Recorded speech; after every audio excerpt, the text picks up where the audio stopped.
66 juta tahun yang lalu, sebuah asteroid sebesar Gunung Everest sedang melaju di jalur tabrakan yang mematikan dengan bumi.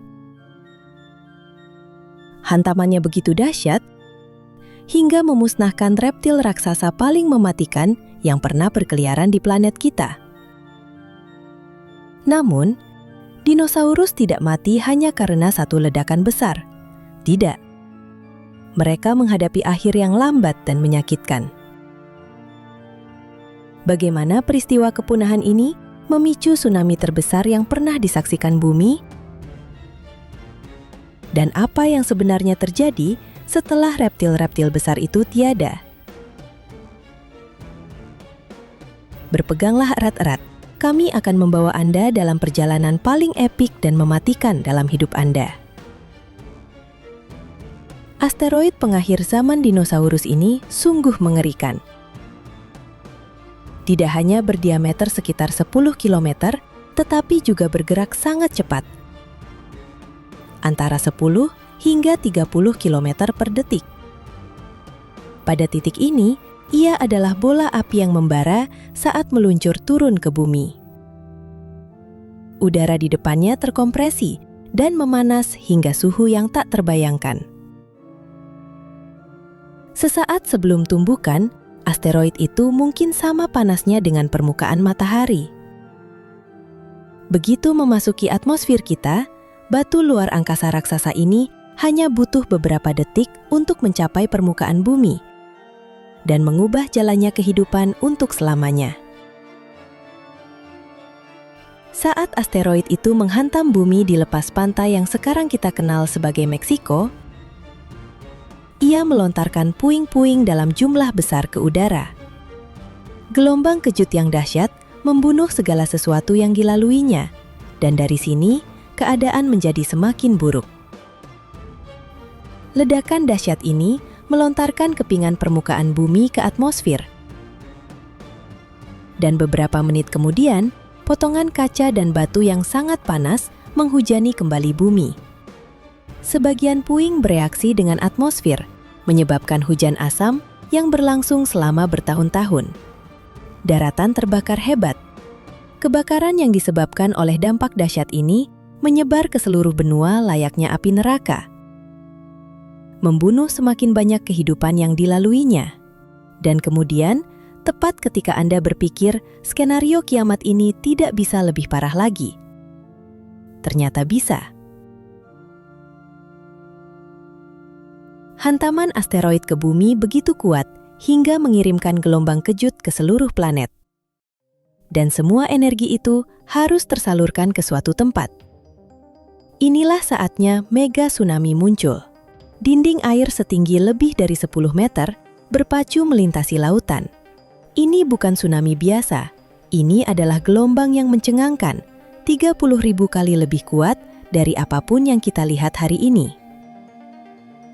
Saat gelombang mengerikan ini menyebar melintasi Atlantik Utara dan Pasifik Selatan, garis pantai tak punya harapan untuk bertahan.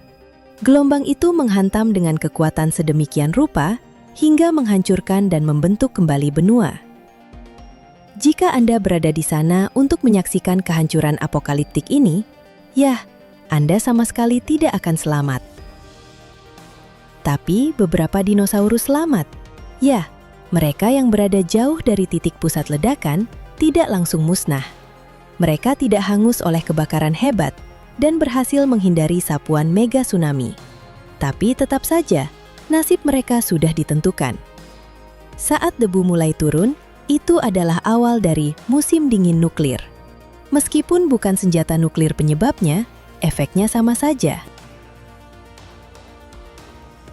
Jumlah puing yang sangat besar di udara menghalangi sinar matahari selama berbulan-bulan, bahkan mungkin bertahun-tahun. Bumi tiba-tiba menjadi tempat yang dingin dan gelap. Dan para dinosaurus tidak siap untuk itu. Saat suhu anjlok dan kebakaran melepaskan sejumlah besar gas rumah kaca, iklim berubah drastis.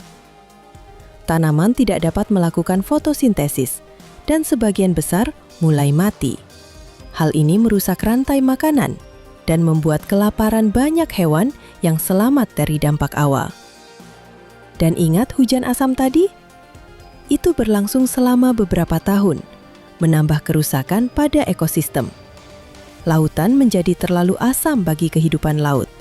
Sebagian besar spesies laut tidak punya waktu untuk beradaptasi dengan perubahan drastis seperti itu.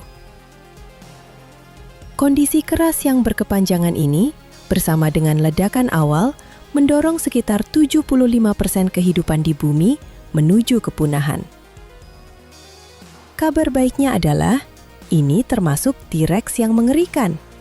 Ya, meskipun saya merasa kasihan pada hewan ini, saya senang dia tidak berlarian di zaman sekarang. Ketika dinosaurus terakhir mengembuskan napas terakhirnya, bumi menjadi tempat yang kosong dan hancur, dingin dan asam. Jadi, kapan keadaan kembali normal? Ya, begini masalahnya. Keadaan tidak pernah kembali normal. Setidaknya tidak normal seperti era dinosaurus. Bumi tidak membangun kembali dirinya seperti semula, melainkan menciptakan ulang dirinya menjadi sesuatu yang baru. 1000 tahun kemudian, planet ini mulai pulih dari musim dingin pasca apokaliptik. Masih dingin dan makanan masih langka. Tetapi kehidupan siap untuk bangkit kembali. Di dunia liar yang baru ini, beberapa makhluk kecil berbulu mulai berlarian. Di antara tanaman pertama yang muncul kembali adalah pakis. Tanaman ini benar-benar tumbuh subur setelah bencana tersebut. 100.000 tahun kemudian, bumi mulai menjadi sedikit lebih hidup. Makhluk seukuran rakun mulai mempopulasi kembali benua. Dan lautan sekali lagi dipenuhi kehidupan. Maju cepat ke sekitar 10 juta tahun kemudian, bumi akhirnya telah memulihkan keanekaragaman hayatinya. Hanya saja, ini bukan bumi yang sama seperti dulu. Sekarang adalah zaman mamalia. Ya, setelah dinosaurus punah, mamalia sedang naik daun. Mamalia bersama dengan burung dan tanaman berbunga, kini menguasai planet ini.